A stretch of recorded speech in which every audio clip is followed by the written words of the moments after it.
Okay, good morning, everybody, and a late happy Easter to all.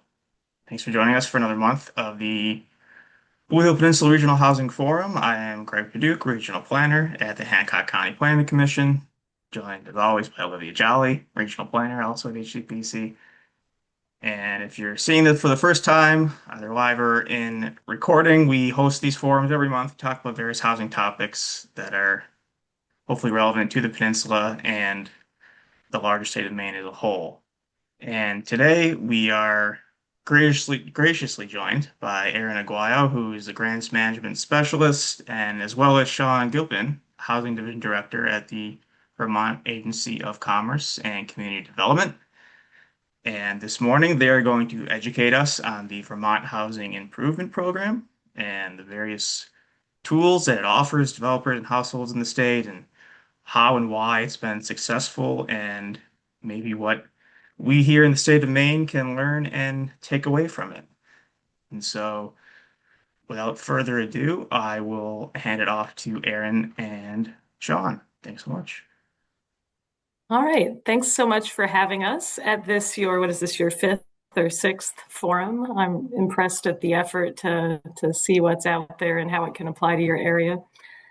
And so we are from the Housing Division of the Agency of Commerce and Community Development in Vermont. And Shaun, in fact, you asked a question at the last forum about basically how VHIP was conceived, and Shaun is the is the originating point of this program, so it's good to have him here today. And without further ado, I'm going to see if I can share this PowerPoint, which surely is going to show content only. And it's going to show let's see. Are you seeing this as a full size? Because I feel like you're not. Full size, partially. We can try that again. Although now it's all right. We're going to stop that share. Zoom. Let's see. Entire screen. Windows. As background. This. Why is that not bigger? I'm going to try one more thing here. How's that? Can you see something that says VHIB? Ah, there it is. Yes, we can. Okay, good. I'm going to try to stop sweating now and believe it'll let me. Oh, and it will. Nope. Oh, you guys. Well, this would be really great if I knew how to go back in PowerPoint. All right. We are really ready now. The Vermont Housing Improvement Program, version 2.0 from the state of Vermont. And what is VHIP? This is a program to help repair Vermont's housing stock and provide long-term affordable housing to specifically vulnerable Vermont residents. Since 2020, property owners have received grants and forgivable loans through a series of funding opportunities, beginning with the Federal CARES Act, early COVID era funding, ARPA funding, and also now the program, the 2.0 version that we're currently using, is through Vermont General Funds, which began in 2024. You can, using this program as a property owner, repair existing units, build new ones, repair systems or structural elements in a building, or add an accessory dwelling unit to your personal property. And there are also additional funds available now for ADA improvements for accessible units. And this was our first available photo of a project that looks like a paint job. It was also a full gut interior renovation and restoration of this property. And your project options, like we just mentioned, are our bread and butter is unit rehabilitation. Vermont, like Maine, has an aging and older housing stock. And there is a lot of opportunity to take buildings that with a little incentive funding and a little bit of assistance could be turned back into usable apartments or into. Also ADUs an accessory dwelling unit to add to your personal property. You can now, with 2.0, also do new construction, so ground up construction, which is a small but notable percentage of the projects being undertaken right now. Tenant occupied is a possibility, most often part of a larger project that has other rehab units. If someone is already there, we don't want them to be displaced for construction. We don't want to leave the unit uncode complianted because someone is already there. So that's also a possibility. And also, any of these applications can enjoy an accessibility rider. So if you believe you could rehab or build anything that could be ADA compliant, and there are different levels of compliance, there's additional funding available for that. And I will be sending this PowerPoint back to Greg if anyone wants this. If anyone thinks they need to frantically take notes, don't worry, it's not secret. We'll send it out. And then show and tell. This is the kind of work that a lot of our property owners are doing. Rutland County has a lot of older homes that have fallen into disrepair. And so this one was acquired, and the property owner undertook a complete interior and exterior overhaul and did their very best to salvage or even replace original woodwork, flooring, and so on, and details, and maintain those while producing units.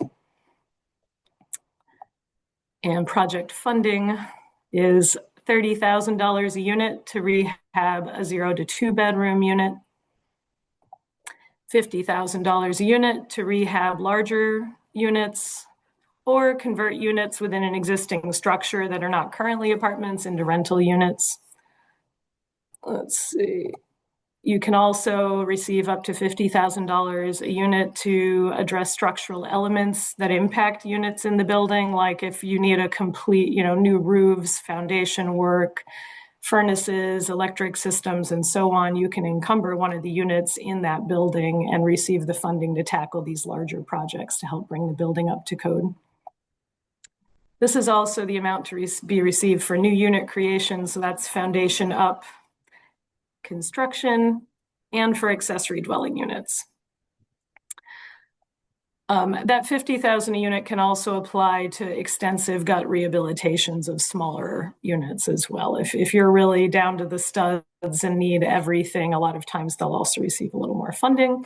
And then that accessibility rider is eligible for up to $20,000 a unit based on your expenses and necessity. And there are a few funding rules that VHIP employs.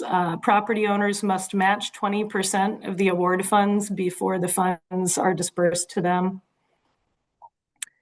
They need to sign a forgivable loan agreement that they will charge at or below fair market rent for 5 or 10 years, depending on what their tenancy commitment is. Complete the project within 18 months. We all know how construction works. Extensions are available, but we certainly encourage the 18-month deadline, and the vast majority of our property owners finish in a year or less. All landlords now must complete short, interactive, fair housing education training provided through CVOEO here in Vermont. And I have a link to that if anyone wants to see that. That's really helpful to make sure that they understand. Often as new landlords, they're not always familiar with the rental market or rental law. So they provide some supervision and training along that front. When they're choosing tenants, they have to accept a credit score of 500 and up and charge no more than 1 month's rent for a deposit. So no extra pet fees, no application fees. And here's an example of a nearly completed rehabilitation also in Rutland. This building had been uninhabited or squatted in to some extent for about 20 years when this property owner acquired it and did a complete interior and exterior rehabilitation and restoration. So those bottom 2 units are ADA compliant, or will be once they finish up this construction, which is now complete. All of those railings are fully present today. So we realized when we took this photo, I missed that there's like a toddler ejection chute at the top, but don't worry, they've fixed that up. And this is on a busy street in Rutland, Vermont. So this went from an eyesore that no one knew what to do with to a beautiful 4-unit building. Yes, Scott. So, do you know how much the total cost of this gut renovation was?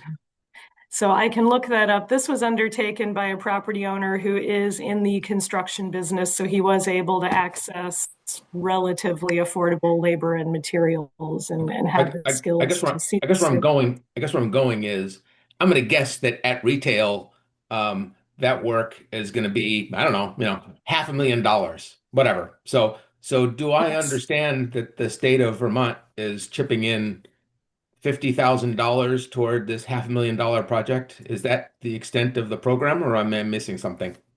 So this project has 4 units in it, and I believe the state contributed $200,000. The property owner would be expected to do a 20% match, but commonly our property owners are putting in about 105% of the award amount. So, yeah, and I do believe that this one came out at a little over $500,000 total, even with this person's connections and abilities. Right. Around But here it would be more like 1 million, but I figured I'd aim low and be generous. So is the 50,000 for, I think it was three or more units, is that's a per unit payment? I mean, So can the you? 50,000 Yeah. is for 3-bedroom units or units that need a lot of work, Okay, but this ADUs, is new. a four-bedroom unit and it need a lot of work. Well, so this is 4 units. So each unit Uh, has, I believe, 2 bedrooms. I'd have to look back at the bedrooms. So there are 4 units in this building. I see. So So each the unit payments are on a per qualified for unit. 50,000. Yeah, sorry. Go ahead. I Yes. got it. For I got each it. unit that's accepted into the program, every once in a while, it won't be the entire building. This one was. Right. So a specific building can get a whole bunch of these, right? You can get the infrastructure one because we replaced the roof. You can get the, per unit one. And that's only how they got up to 200,000 from the state. Yeah. Okay. Correct. Thank you. Correct. And every property owner applies through their homeownership center, which is a group of nonprofits in Vermont under the NeighborWorks umbrella. And each one of them has a service area. And so they're taking applications and they're reviewing applications. So they understand the markets in their area. They understand the need. Quite often they're personally familiar with the property in some way. And so they choose these projects to try to assign funding carefully and judiciously and make sure that it meets all the program's goals and their community's needs. So another quickie. So that entity you just described, is that another state entity or is that something else? So NeighborWorks is a national entity that I basically understand it to be affordable housing, huge affordable Yeah, housing organization. Shaun I can knows a speak to lot more that. So than I. Scott, these are we actually have five, believe it or not, in the state of Vermont home ownership centers. They're all part of the NeighborWorks of America. So they're private nonprofits, but they do a lot of work with the state. So HCPC, do we have any in Hancock County? So from Um, what I could identify, the nearest one was Panquist, up in Bangor, none in Hancock County. And so I guess Right. that would be our closest partner, something to Thank you. maybe look Thank into at some point. And I'll get around to them, but they do the work on the ground for this program. And then it's supervised at the state level and we coordinate all those homeownership centers at the state level. So, and the program, I'll try and move through these quickly, but if you did sign up, there are 2 tracks, a 5-year and a 10-year. Both of these are currently receiving 0% interest forgivable loans. If you choose a 5-year, it's forgiven at 20% a year for 5 years once the project is completed. And for this particular agreement, you, in addition to charging at or below fair market rent for those 5 years, you also agree to work with our local coordinated entry agencies to place tenants exiting homelessness or similarly vulnerable Vermonters for that period of time. And then, or you can choose now, and this is with VHIP 2.0 and those state funds, you can choose a 10-year forgivable loan. And so same thing, 0% interest, it's forgiven at 10% a year for 10 years. And if you agree to double the length of affordability, the tenancy requirement to work with coordinated entry is waived. You can certainly still do that, and some of our property owners have been, but if that's the trade-off for the longer affordability period. And these are all photos, of course, from some of our completed or nearly completed units. People are doing lovely work. Oh, and so here, for example, a lot of our property owners for the $30,000 to $50,000 a unit are doing work like this in buildings from the late 1800s. They're down to the studs. They're replacing all insulation. They are replacing walls, changing the layout, and so on to create units. They're typically all new appliances, all new fixtures. And this is in Barre, Vermont.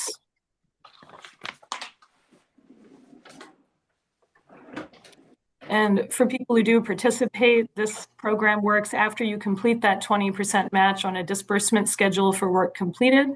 So once you prove that you've started the project and gotten about 20-30% of the way in, you'll be reimbursed 35% of that granted amount. At the halfway point, there's an inspection, and if they believe that you have actually gotten about halfway there, they'll disperse another 25% for receipts handed in. And there's a final inspection that the homeownership centers, they're setting up these inspections as well. If you pass that final inspection and get your certificate of occupancy, you can submit for another 25% of the award. And finally, with a signed lease and final receipts and wrap up paperwork, whatever that is, the final 15% is dispersed. And here's another set of units in St. Johnsbury in Vermont's Northeast Kingdom that was also in a much older building where they rebuilt the stairways, they redid the layout, and have adhered to all current design standards and to some extent accessibility standards wherever that was possible. And choosing tenants, a little less relevant here, but basically what we've been over is for those 5-year projects, everyone is going to be contacting a homeless service organization to seek referrals for tenants, and they are not going to be shady about choosing them. They will be adhering to fair market standards, not requiring unusually high credit scores, and so on. And we have a resource guide for property owners that outlines very specific guidelines about when you may and may not reject tenant referrals. Yes, Scott. So you may have said this and I missed it, but does the construction have to be up to federal, like Section 8 standards? One of the things we've talked about here is you got an old farmhouse. I get that one way to do it is to take it down to the studs and rebuild it, ADA compliant, et cetera. But that may be cost prohibitive. So the question is simply, kind of what building standard do owners have to meet to participate in this program?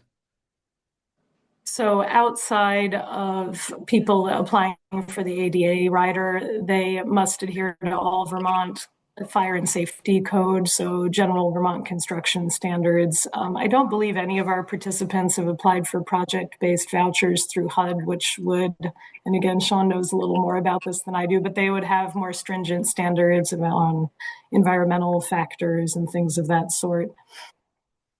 Yeah, I would just to add to that. So not HUD environmental review standards or anything like that, but for the HUD housing quality standards, that is a minimum requirement. So it would the idea is that these units would be available to a voucher holder. All the units, not just the ones looking for the accessibility, waiver or whatever it is. But Correct. Okay, so all of them. What I'm hearing is all of them need to meet that higher standard for voucher recipients. Right, and frankly, in Vermont, we've got a pretty high rental health quality standard. So to the step between what's required just to rent anything in Vermont and what's required to rent a HUD is pretty minimal. Yeah, I don't think that's the case in Maine. So. Yeah. So that's actually the first time that question's come up. I guess it is because they're similar code standards.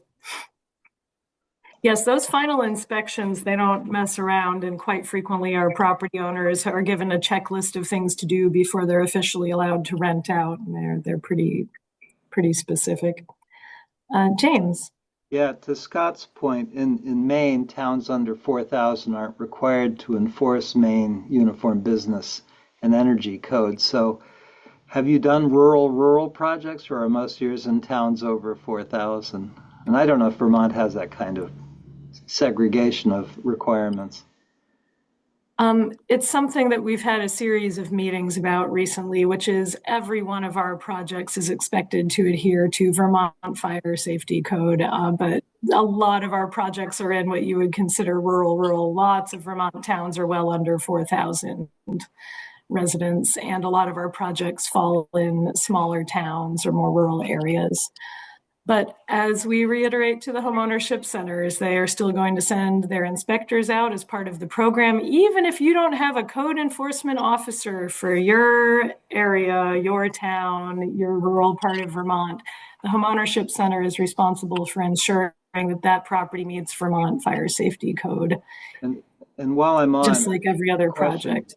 you may come to this later, but what's the municipal participation in these? The most costly part for our small towns with a project like this is the houses are usually tax exempt. They have kids going to schools, and we don't collect any revenues from the housing. Is that the case in Vermont, or are these mostly on the market? No, these are on the market. Yep, there's no tax exemption and no payment in lieu of taxes. These are just assessed just like they would be if this program wasn't involved. Thank you. Yep. It's something to keep an eye on because our property taxes are not low, and we occasionally, since we have so many first-time developers putting in their first unit ever, often on their own property, we regularly speak with people that didn't realize it was going to change the value assessment of their property. Their property taxes actually go up after this program, sometimes significantly. And we do encourage people to talk to tax professionals before committing to this program and recognize all the possible outcomes of this. There occasionally surprises people aren't very excited about, but typically people are pretty aware of the tax implications and property value. Yeah, and if I could concerns. jump in, Aaron, while we're on the topic of taxes, this is actually one of the reasons why we have that forgivable loan structure.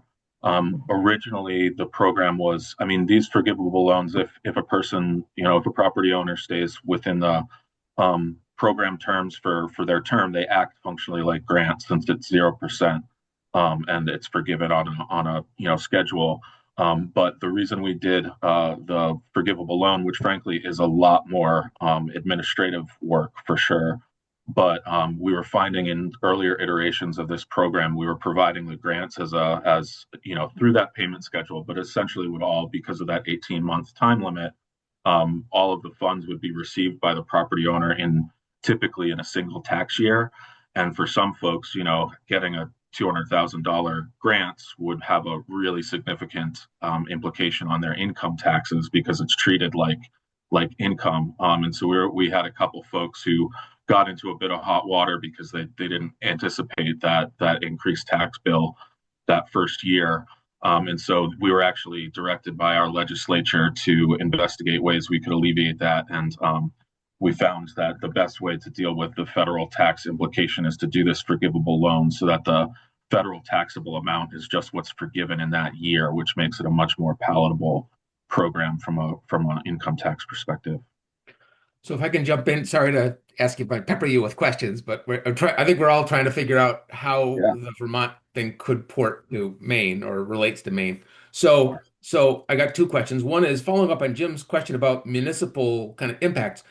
Is there any municipal money going? It sounds like this is a deal between a state program and the property owner, Correct. and that the municipalities are not chipping in, generally not chipping in money to help the property owner as well. This is just a state program. Have I got that basically right? That's exactly right.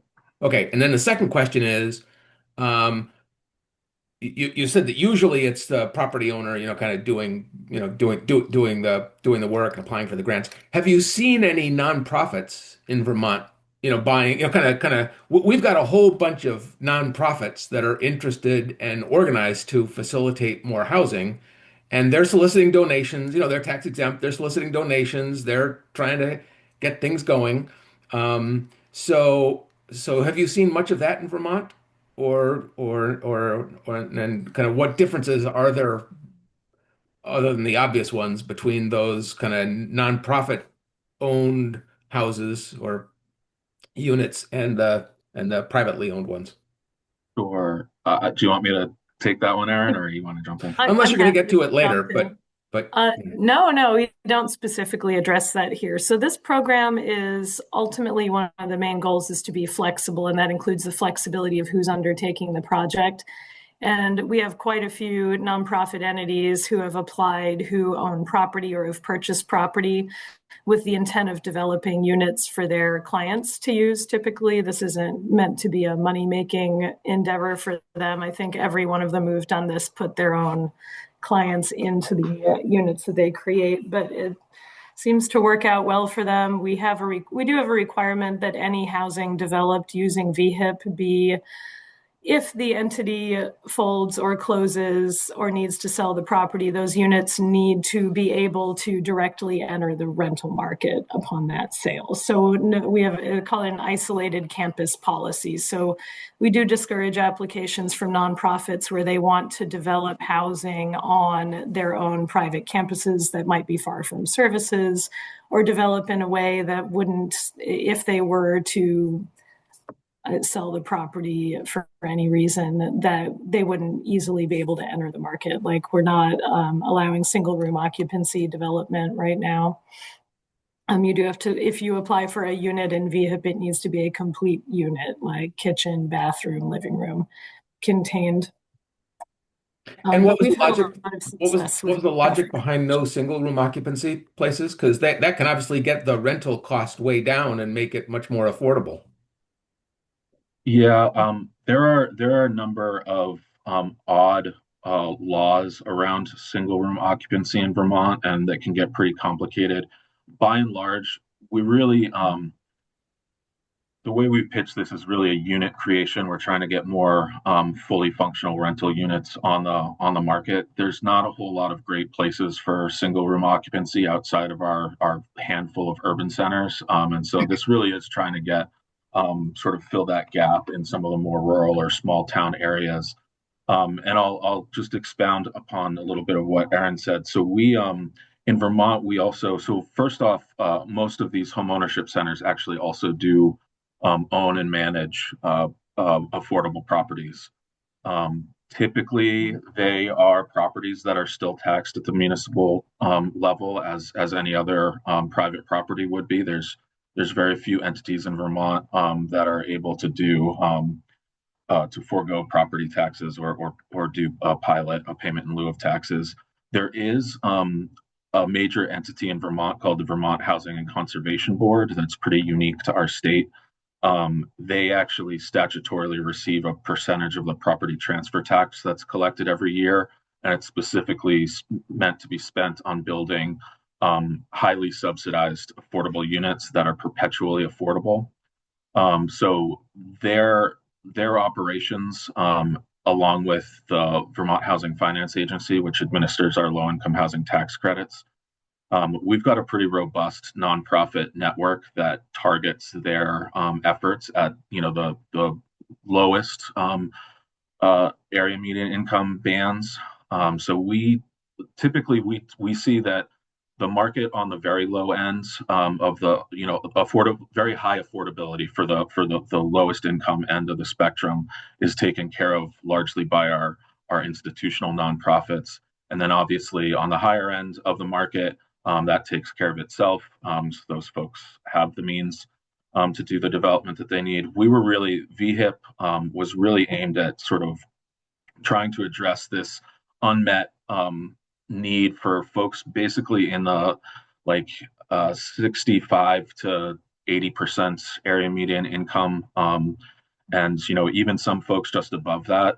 You might have noticed Erin has outlines rental rate restrictions, but not income restrictions for the tenants. We don't have an income test, so we're really trying to get this sort of on the margins, the folks who might not necessarily qualify for a voucher, but can't afford much more than what a voucher would pay for. This is trying to hit that niche. And so to the point that Jim was alluding to, these actually, these tend to be very well received projects in municipalities because they're addressing underutilized buildings that have been frankly bringing down the tax rolls, and in almost all cases are actually raising the value of the grand list, as we call it here, for the municipalities. So, and they, yeah, as noted, Scott, the municipalities are not partners necessarily in this. And we don't have county government in Vermont, so it's either your local town folks or the state. There's no middleman. Sorry, Erin, go ahead. I could make a nasty crack about county government, but I'll leave it at that. Yeah. Well, I'll just keep moving through. We're most of the way there on the PowerPoint, but it'll get to some of the more administrative points here in a second. But this is a map of Vermont's counties and which homeownership centers serve each area. So they're divided by 2 or 3 counties per center. And participants would contact them directly and apply directly through them. They provide all of those disbursement checks and then request reimbursement for that through us. And when the project is completed and leased, they transfer that file to me, and our team monitors the project for its 5 or 10-year compliance period. And here's an ADU over someone's garage, or garage, as they would say, with the requisite porta potty photo. We have a lot of those. That's how you know this is not AI assisted images. But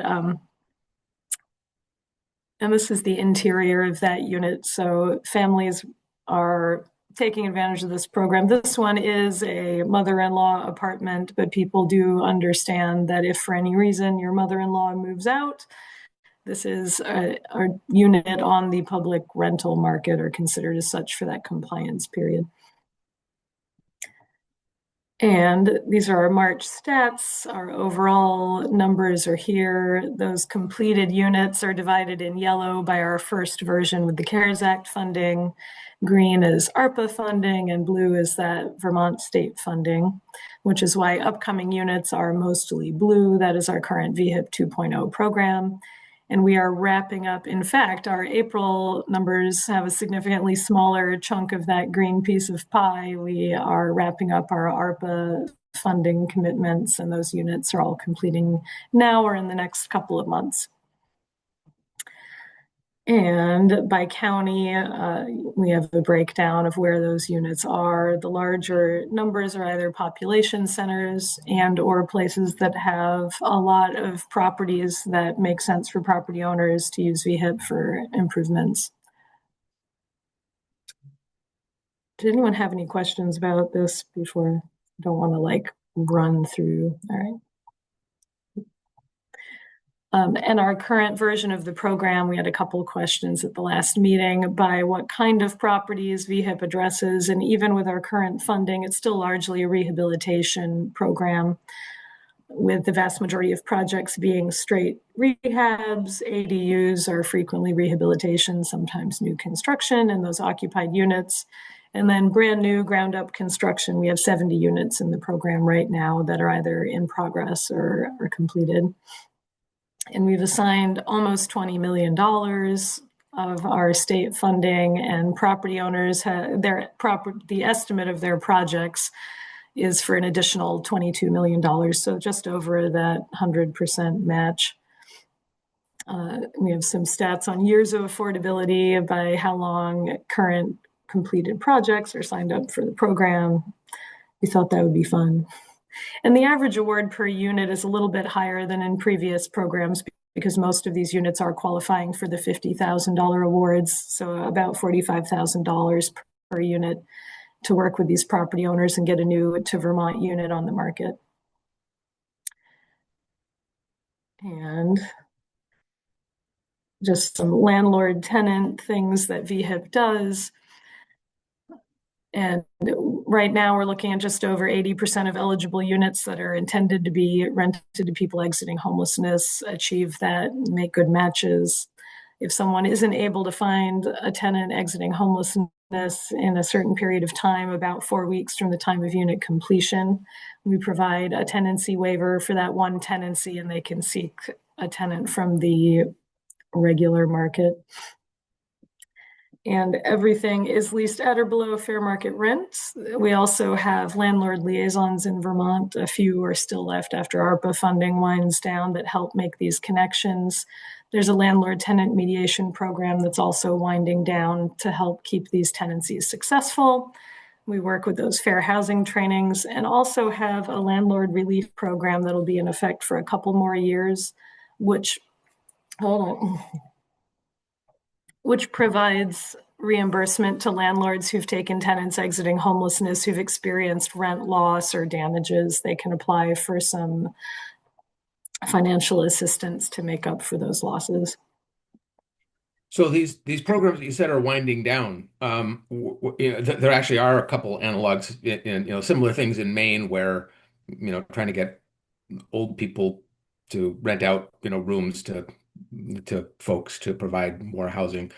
And I've always been concerned about kind of it's putting a bunch of people into the landlord market who aren't necessarily natural landlords and probably need more handholding. So I get that it's winding down because the ARPA funding is winding down, but did you find do you feel like there's a need to replace them going forward? Right? I mean, was it useful? Was it or did you find after a couple of years of transition that these liaisons they kind of existed in the mediation program, it kind of existed but wasn't really used, so it's all extraneous. There's no need to fund it, or was it really helpful, and you'll be looking for a replacement? I can jump in there. So I would say the landlord liaison program, and that's kind of an interesting one where we've had individual employees basically embedded in the community action agencies that are meant to do a little bit more of the landlord assistance side of things, since oftentimes organizations that do tenant assistance are inherently going to be advocating for one side of what is often a two-sided story. That program has existed since before COVID-19 and the ensuing federal assistance. So that is one that we've been trying to find better ways to fund in the state, and will stay. The landlord tenant mediation program was an outshoot of when we had our eviction moratorium at the height of the pandemic. We had a rental moratorium on evictions, and so that it was hugely helpful on the broader market. VHIP actually, I think, very very rarely used it, if at all. And that mediation program, once sort of the standard operating procedures of the courts opening back up and taking those notice to quit cases, that has wound down. We actually ended up reallocating some of the ARPA funds to other programs because that ended up not being as big a need. The landlord relief program is another one that actually received some state funding because it has proven helpful to encourage usually not totally first-time landlords. We try to sort of target the folks who are somewhere between, the mom and pop, I'm renting out the ADU over the garage, somewhere between that on the one end and the institutional, housing management programs. We have a lot of folks in the state who might own, four or fewer, you own two duplexes or something like that in town. And so that has been the landlord relief program has been really helpful to encourage some of the folks in that sector of the market to loosen up a little bit of their tenant screening standards and take some potentially riskier tenants, knowing that they've got that backstop if things really really run afoul. It is a highly utilized program. It's frankly not terribly what's the word? It's not it's not super liberal in what it provides. It's I think a maximum of $10,000, which, as you can imagine, if you get a tenancy that goes a little sideways and you don't take care of it quickly, those costs rack up pretty fast. But that said, that is another program that has received. I think it's in our legislature is active right now and winding down their biennium, and I think there's $1 million in that program that's budgeted for that program for the coming fiscal year. Thank you. Yep. Thanks, Shaun. I did not have that depth of knowledge on those topics. That's why they pay me the big bucks, right? Mostly I hear from people who say, oh my gosh, the walls are all missing. What do I do? And we kind of send them in that direction. It's not a common outcome. Most of our landlords are satisfied landlords who enjoy their tenants and have had a good experience. But when something goes wrong, it's been extremely helpful to kind of calm people down and get them on track to put the unit back online, to have this program in place. And they're very grateful for it.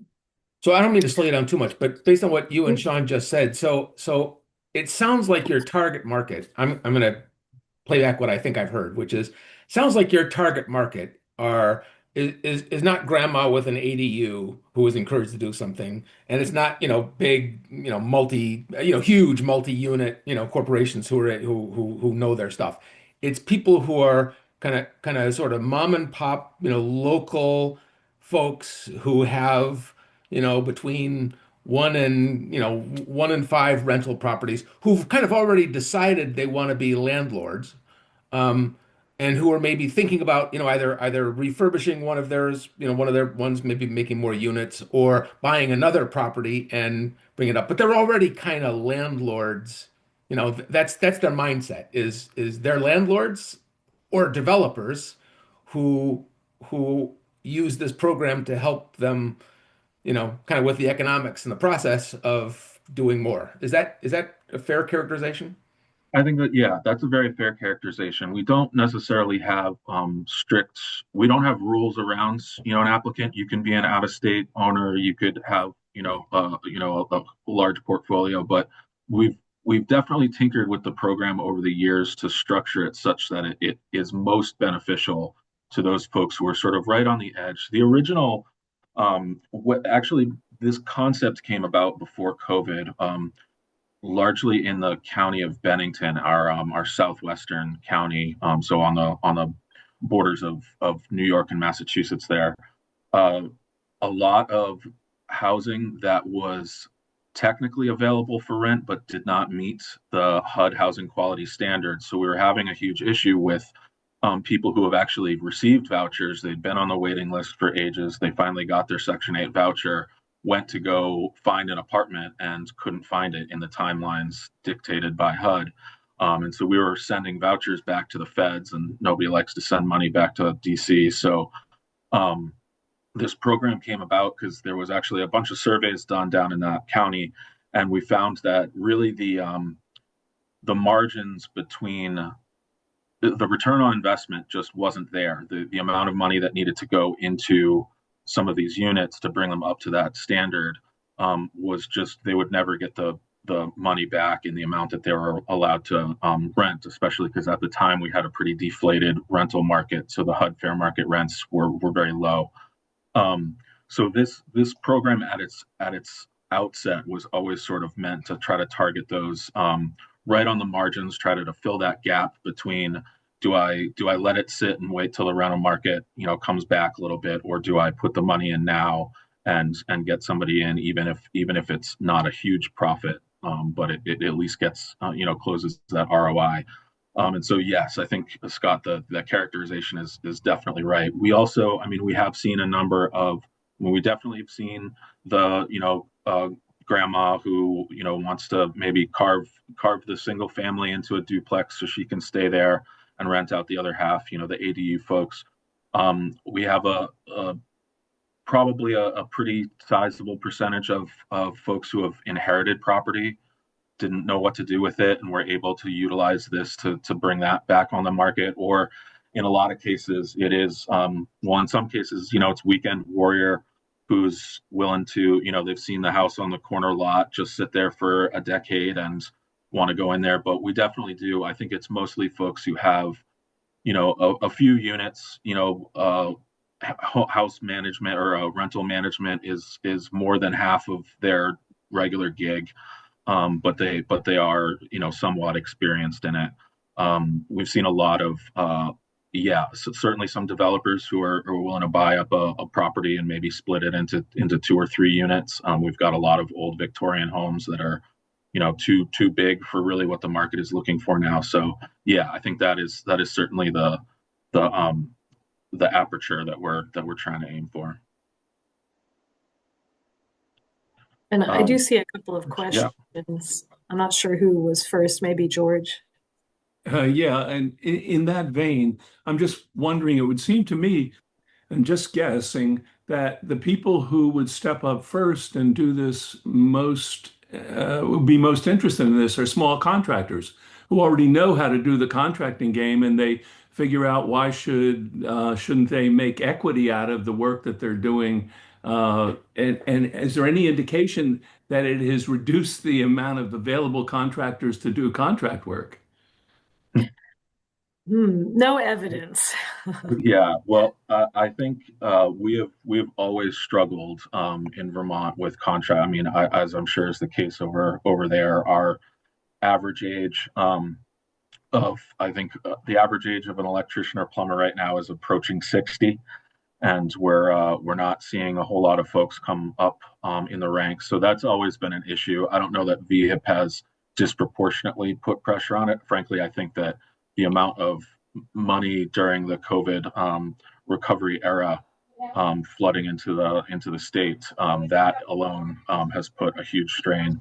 Contractor availability is always the biggest issue with this project or with this program by far. Have you thought at all about how VHIP could help to address that problem? Not so much. We have some other programs that are really going into our CTE, continuing education, and that's been kind of a pet project of our governor for a while. Although it's been a tough nut to crack. Thanks. Yeah. So you've probably answered my question, but I'm trying to position who your target market is for the people who need housing, because you said they have to be homeless, and you're going to homeless shelters, which sounds like the group that your typical nonprofits who are creating tax-exempt housing and apartments, so on, would be after. But I think what we've been after here, and it sounds like you are also, is sort of workforce, people who are employed but can't afford the sort of going cost of housing. There simply isn't enough available. But I'm curious because I think it might be a deal breaker for some of my select board if I said we're going to go to the homeless shelters to recruit people for this housing. They're trying to, for the electricians and carpenters and tradespeople, find a place for them to live, or fishermen, sternmen, things like that. Yeah, and I think so.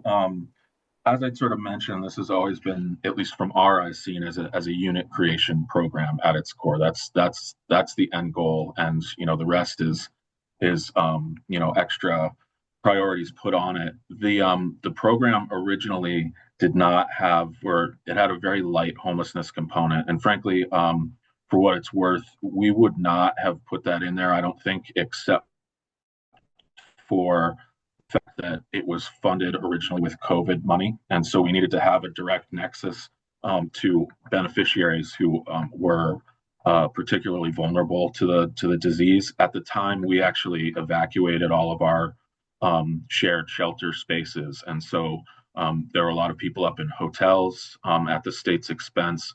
So that was really why the homelessness component came in, because we were trying to address that specific acute issue for that moment. It originally actually only required a referral from a homeless service provider agency to the property owner, and they just had to consider a certain number of referrals. we gradually, as we continued to get more recovery money funding for the program, we gradually increased that requirement threshold just to try to see what the breaking point, frankly, would be. And we found that at the time there were so many properties that needed a bit of extra investment, but weren't in terrible shape, the low-hanging fruit, if you will. And a lot of folks were willing to actually jump on and um, take on the responsibility of housing somebody who is exiting homelessness, which frankly at the time was not necessarily only the most difficult to serve during. I don't know if this same was the case in Maine, but we certainly saw a huge uptick in folks who might have been overcrowded, or got pushed out of the brother-in-law's house or whatever. So we saw there were people that were technically homelessness that had much lower service needs than your chronically homeless. As the program evolved, we really did want to focus on this being, exactly to your point, more of a unit creation, and for those folks right on the margins that were in the workforce and trying. So I don't know that we would have started off with a homelessness component if it had not been for the need to address the COVID issue. That said, one of the surprising outcomes that we've seen from this that I wouldn't have anticipated is we found, especially in the first few years of the program, a lot of property owners were surprised to find out that there were these social service organizations with people needing housing and with a voucher in hand, ability to pay, and relatively low daily service needs, that we found that the relationship between a lot of property owners in their area and the homeless service provider organizations really strengthened, to the point where we heard, anecdotally, we don't have exact data on this, but we certainly heard that there were folks who engaged in VHIP on one particular property, found out about this need in their community, and have since continued to interact with the homeless service agencies, even for non-VHIP units. So that was a surprising outcome. Why would anybody do a non-VHIP unit? Or asked another way, which projects do you not allow into the program? Well, I think folks who are looking to, we've got tight rental markets in some of our areas, especially Chittenden County, where our Queen City of Burlington is. Frankly, one of the reasons why we've kept that $50,000 per unit cap is specifically so that it is more valuable outside of the urban areas. We have seen not a lot of uptake, frankly, in Burlington, because for $50,000, you can make that up in much higher rents way quicker than a 5-year or 10-year commitment at HUD fair market rent. So it's folks who are doing higher end units have no interest in this because of the rental restriction time. I would say, yeah, it's a pretty easy program, frankly. So it's a hugely popular one. We've got long wait lists. So pretty much anybody who is willing to commit to filling out a couple forms every year for 10 years is a worthwhile endeavor. Some folks would rather just not. Probably capping the rent is probably the big give from the landlord, right? That is by far and away.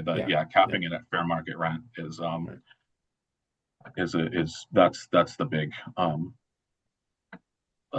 conceit. And ensuring ongoing compliance is just asking them to fill out forms every year. Are there audits or surprise inspections or? I'll let Erin elaborate. Well, actually, why don't you take it away, Erin? Okay, right, we're developing our compliance system right now. It's surprisingly hard to keep track of 1,200 units over the course of 10 years or so.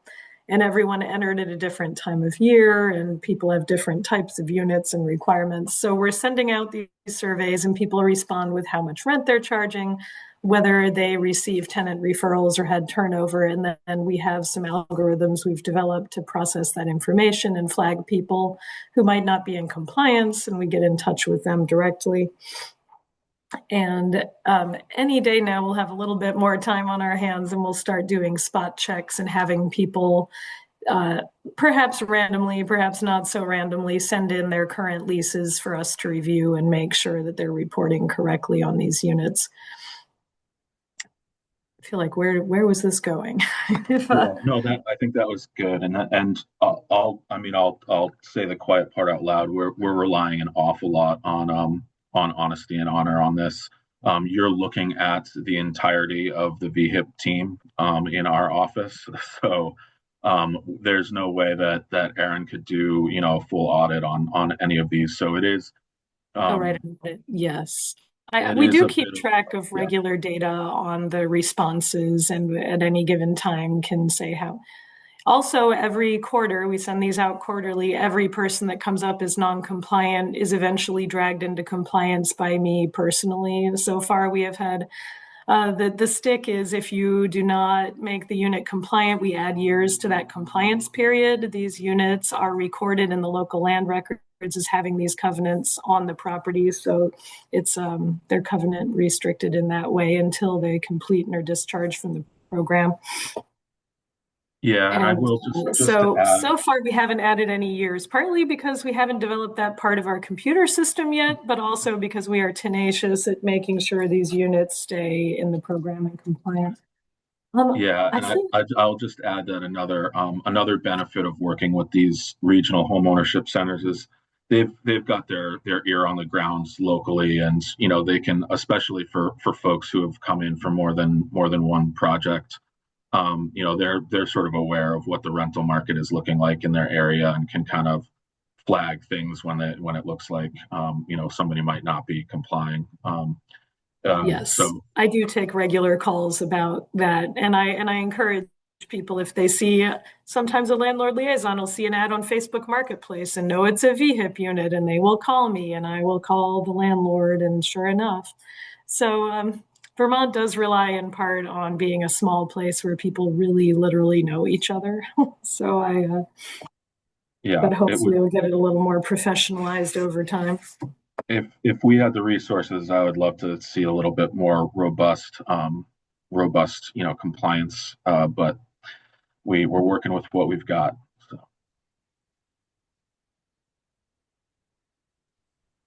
Well, and I know in the last set of meetings I was in, there are a lot of ways that you could adapt this framework, this VHIP framework, to work for your municipality. I mean, the simplest way to make VHIP more manageable is to not have extended monitoring, right? Like we have a program here, MER, which is a direct grant to people who need repairs to manufactured homes. And once they complete that inspection that the work is done, check, it's done. So it depends on your goals for the program, whether it's to create new units and have them on the market, or whether it's to ensure that for X number of years they're doing something in addition. But you can definitely reduce the burden on administrators by looking at what's really critical to your mission if you wanted to adopt this as a program. Like not every element might be necessary for your goals. And so it's certainly something that could scale in either direction, depending on what you're up for doing and monitoring and administering.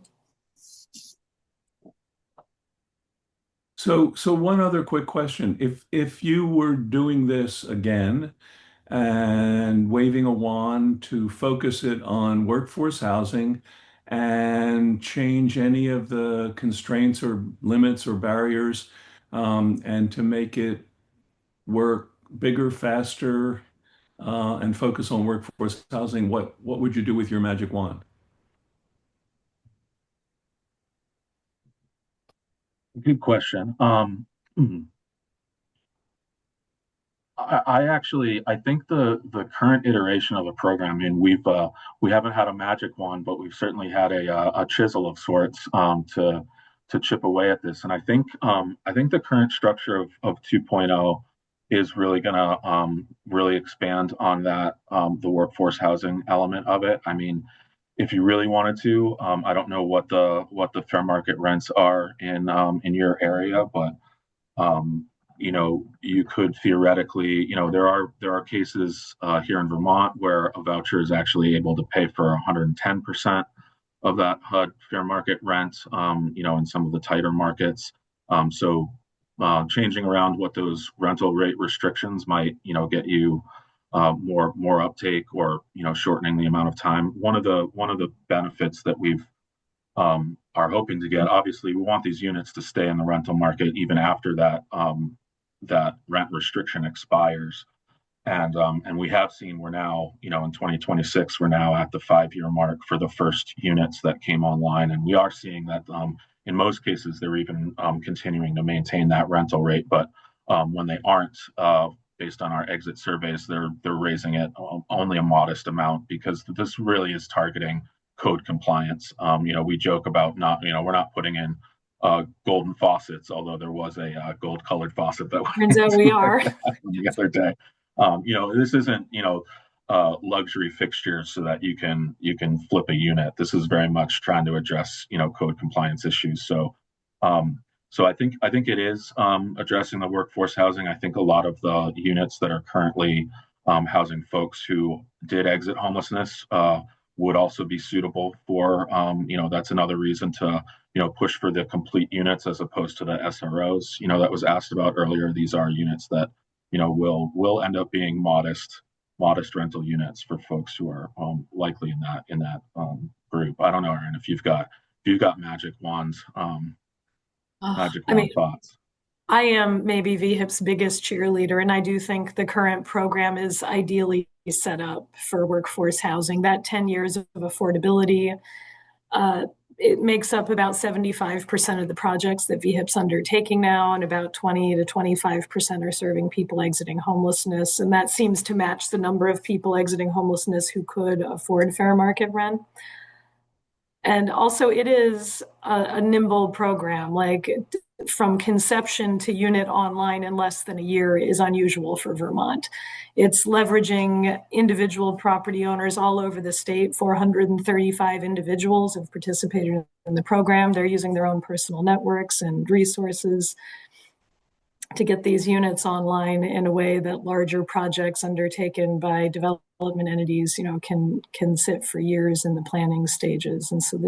And they're using usually available structures and rehabbing structures and revitalizing communities. I don't really have any huge changes I would make at this point outside of additional funding, because we're actually seeing a reduction of funding just because of the tightening of budgets as COVID era programs wind down. That was actually going to be I know we've gone over, but I couldn't resist one more question, which is sort of stepping back again. And you walked into it with your comment about funding. So my question in a nutshell is, what's the constraint to growth? Is it tenant demand, landlords willing to, to upgrade, buy and upgrade or upgrade buildings, or is it funding? Yeah, I mean, my guess is, well, I don't know. I mean, my guess is that there's plenty of tenant demand.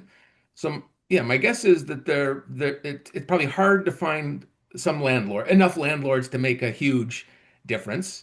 400 is good, but 4,000 would be better.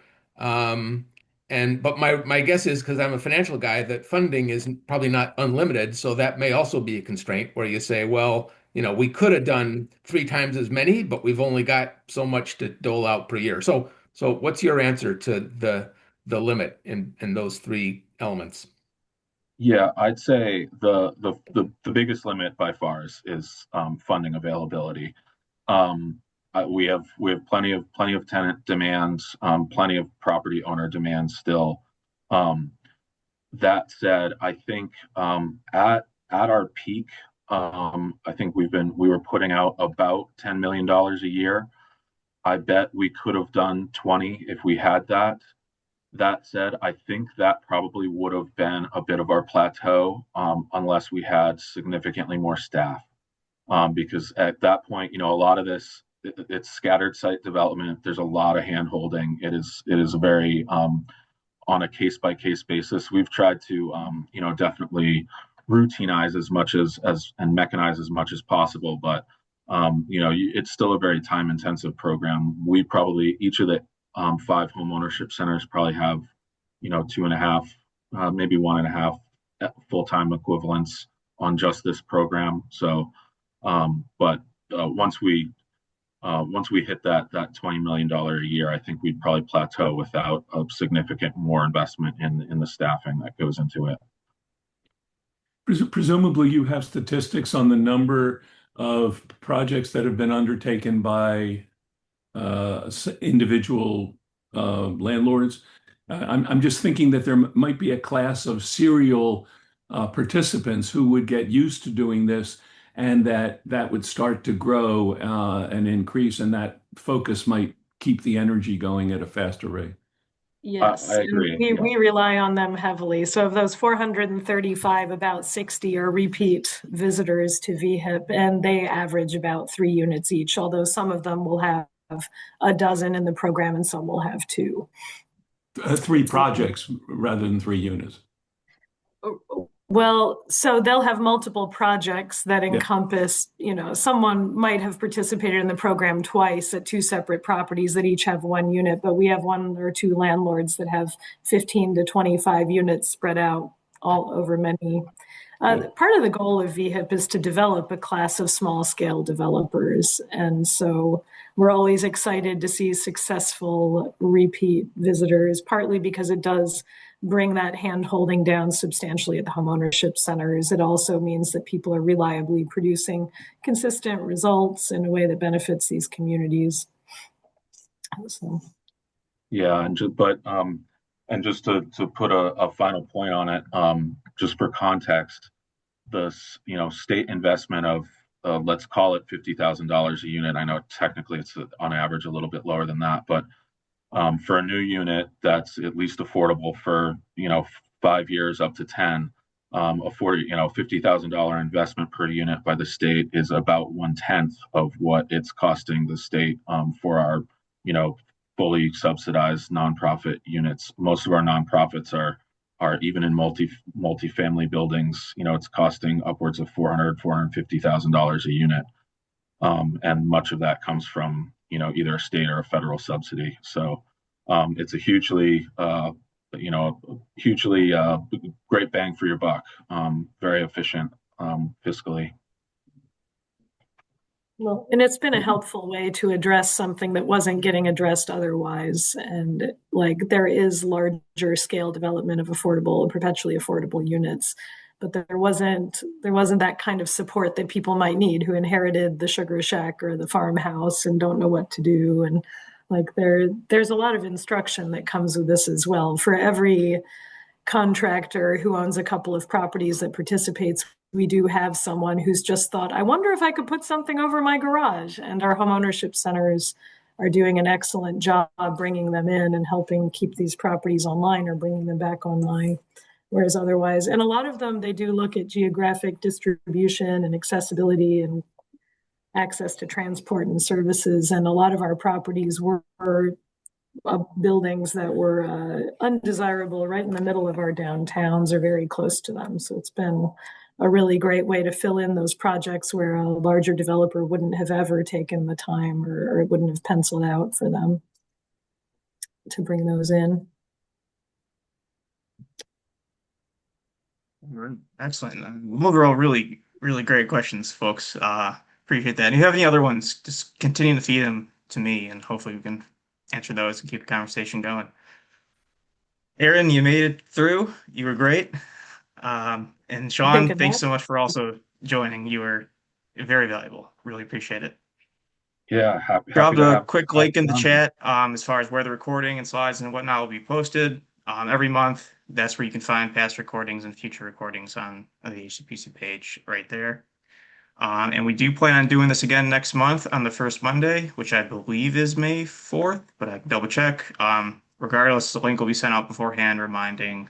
And as always, any topic suggestions and whatnot can be sent over to myself or Olivia whenever you have the chance. So once again, Erin and Shaun, thank you so much for joining. This is really great. And Yeah, thanks have a for having great us. week, folks. Talk Thank to you you so soon. much. Thank you.